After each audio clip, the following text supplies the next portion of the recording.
वर्षभर सुनावणी पण निकाल नाही।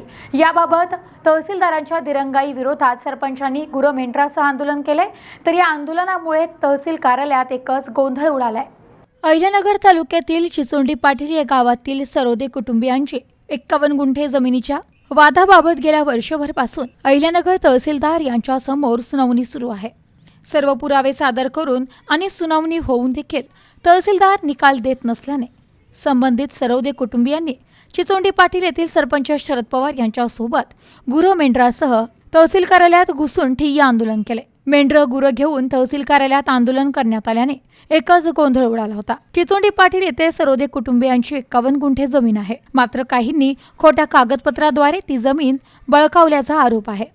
या संदर्भात तहसीलदार यांच्याकडे अर्ज केल्यानंतर या वादग्रस्त जमिनीची गेल्या वर्षभरापासून सुनावणी सुरू होती। जमिनीबाबत असलेली सर्व पुरावे देऊन देखील आणि सुनावण्या संपून देखील तहसीलदार निकाल देत नसल्याने मेंढरासहित हे आंदोलन करण्यात आले असून जर न्याय मिळाला नाही तर आणखीन तीव्र स्वरूपाचे आंदोलन करण्यात येईल असा इशारा यावेळी देण्यात आलाय।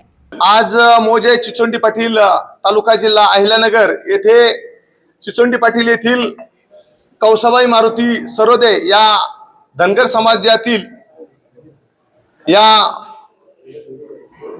आमच्या गावातील महिलेची जागा मागील 12 वर्षापूर्वी एका व्यक्तीने तलाठी सर्कल यांना हाताशी धरून स्वतःच्या नावावर लावली। त्या नंतर तिचं त्या ठिकाणी असलेलं घर पाडून टाकलं आणि 3 वर्षापासून या ठिकाणी पत्रव्यवहार चालू आहे।